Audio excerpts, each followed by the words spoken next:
Earlier, Pat mentioned this idea that Donald Trump doesn't seem that involved with this latest proposal to repeal and replace the Affordable Care Act from Republicans called the American Health Care Act, or Republicare, as I am now calling it. The background on this is that there's actually a number of conservative groups that are opposed to the plan put forward by Republicans to repeal and replace Obamacare. And yesterday, Donald Trump met with some of them at the White House, and he has come up, Pat, with a just brilliant plan. And I'm not actually exaggerating about calling it brilliant. A brilliant plan as to how to deal with the possible failure of the new Republican plan. If this new plan fails to pass, President Trump says, let's just leave Obamacare in there. It'll continue to fail, and then we'll blame Democrats. Now, this might sound a little bit outrageous to you. It's really not. As outrageous as it might sound, it's not, because in a sense, it could be the best PR move for Trump, although maybe not for Republicans who will be up for re-election in 18 months. If you pass Republicare with Obamacare provisions that people like and want to keep, but you get rid of the mandates and the taxes on the very rich, all of the stuff that you need to pay for it, premiums will explode, right? People's plans will cost more, deductibles will go up, it'll be a train wreck. If, on the other hand, you leave Obamacare functioning putatively, ostensibly, and premiums explode and it's all a disaster because you figure out ways to not fund many aspects of it, Trump can then blame Congress generally for not having passed a replacement. But then he can say, hey, this is the failed Democratic Obama plan. After all, it's Obamacare.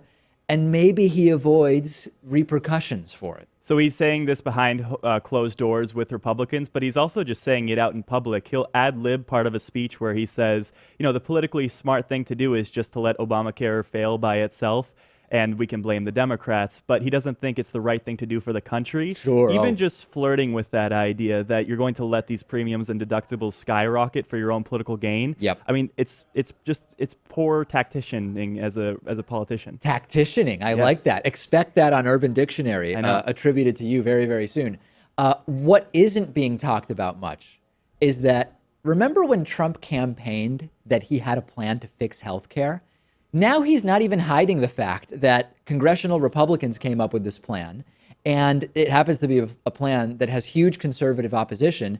Trumpists should realize that, hey, Trump lied to you. He never had a plan, because if he had a plan, he would actually seem to be involved with what's going on now, unless he has a plan. He's allowing the Republican plan to be out there.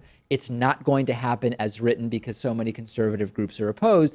And maybe then Trump can come in, Pat. He can swoop in and say, hey, Republicans, you couldn't get it done. The Democratic plan is failing. I have the plan. And maybe he becomes sort of like the white knight that comes in and saves everybody. I don't know. Well, remember the 60 Minutes interview that he gave where he said that his plan was just to have everyone be covered, everyone to be able to keep their plans and their doctors, and everyone can have everything. Everybody can have everything, but it's just going to cost way less, and it's going to be way better for everybody. This thing called basic arithmetic, like assets and liabilities, or rather inflows and outflows, explains why you just can't do that. And big picture, this is sort of representative. Trump saying, hey, I'll just blame Democrats. If we can't get this thing done, we'll just blame Democrats for failed Obamacare.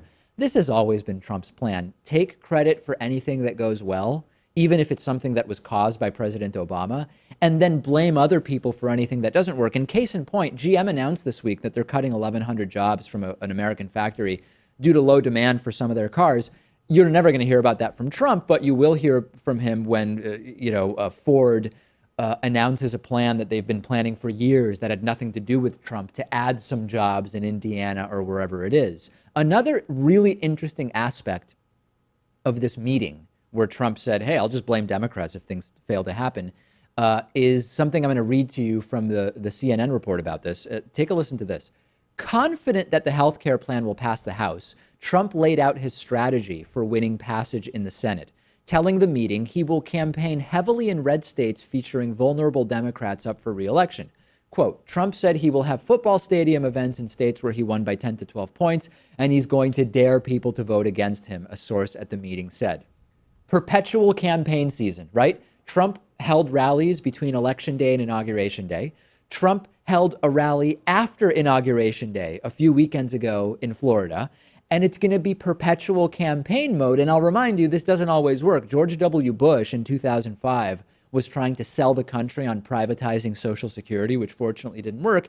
He toured the country trying to garner support for that, and it backfired completely on him. And also, once you become president, there's far less excitement. So I don't know if he's going to be able to draw the same crowds that he did as a candidate. Yeah. Especially if his approval numbers continue to dip into the 40s and 30s and 20s. And especially if it becomes difficult to just talk about Hillary Clinton at every rally to get people cheering and screaming and that type of thing. So yes, Trump proposing as another yet, quote, solution to whatever problem comes up, turning the presidency into perpetual campaign mode, which it basically is. The Twitter usage hasn't changed. He keeps doing rallies. He keeps making completely baseless allegations about what other people have done or are doing. It's perpetual campaign. He's already filed for re-election. Yes, he does. And for financial reasons on Inauguration Day, filing for re-election. Hey, it's a plan, at least, if only a PR plan.